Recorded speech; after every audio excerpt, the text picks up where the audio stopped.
Hello everybody, my name is Kendra and today I'm going to show you a quick and fairly easy dye technique that is resist dyeing. Now, one way you can do resist dyeing is by taking your skein of yarn and twisting it in different ways, and that creates the resist in that the parts that are tightly twisted don't have as much dye on them, and so it creates white or blank spots. Now, I've really had a lot of fun doing this a couple different times using either bits of yarn or zip ties to tie off certain sections, and to me it almost looks like a reverse speckle. Here's an example of a yarn I dyed with the dark speckle. So I did the pink and then I speckled the black on top. Then for this other color, I dyed the pink first and then tied off certain sections and over dyed with the black. So you can see the amount that you tie off really varies the amount of speckling you end up with. And here it's not all speckled. Some are sectioned, and twisting does the same thing. I made a fun colorway before Christmas where I dyed self-striping in sections and then tied off a bunch of pieces and dyed it all black, and I thought it seemed like kind of Christmas lights at night sort of look. All right, let's jump into the dyeing.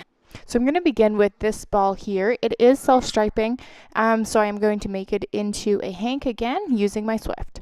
I'm going to tie it up like I would any other hank with my figure 8 ties all the way around so it does not get tangled.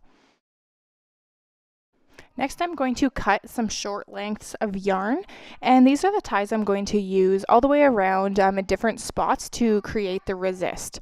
So you can either use just a small section. Here I'm going to start by doing another tie all the way across the yarn and tying it very tightly, and this just means that the dye won't be getting underneath that tie, and so it'll create a bright spot.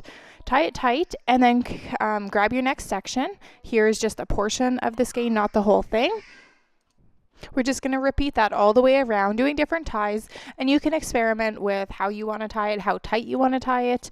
I've also tried using zip ties for this, but I do find them too hard to cut off, so I do like to use the yarn.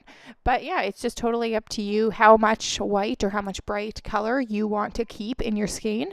And remember that the rest is going to get over dyed, so it will be changing. It's kind of hard to picture, but I like to use more than I think I might like. This is what I have ended up with all the way around. You can see my ties, and it is ready for the dye pot now. I'm going to go ahead and soak my yarn in water, and once it's soaked for about an hour, I'm going to start to heat it up and get it up to just below a boil, and this is the color I'll be using to over dye. I'm going to mix it in and bring it up to temperature until the dye is exhausted and let it cool off naturally. So that's really all there is to it. You want to let it dry and you can see the results once it's dry, and you trim off all those pieces.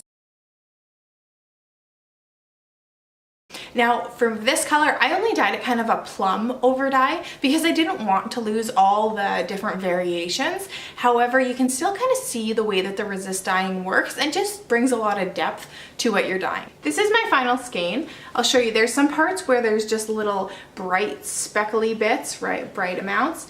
And it's just fun to experiment with, seeing how you want to tie it off. This area has a lot more of the bright color in it. And you can tell that my dark, it's not black. I could have dyed it black and it really had those bits pop. And like I said, I've tried that before and it's a lot of fun, but it's also nice to see kind of that depth and color. When I've untwisted it here, you can see the areas. Some of these you can tell, okay, that was all over the whole section versus just tying off a small portion. And it'll create lots of different variation and when you're knitting it as well. Alright, so I hope that this little peek into how I resist dye yarn has been helpful to you. If you have any suggestions on how you've tried this and other materials maybe you used or other techniques, please leave them down below. I know me and others would really like to hear what has worked for you in this. But otherwise, that's all for me today. Thanks so much for watching. Bye!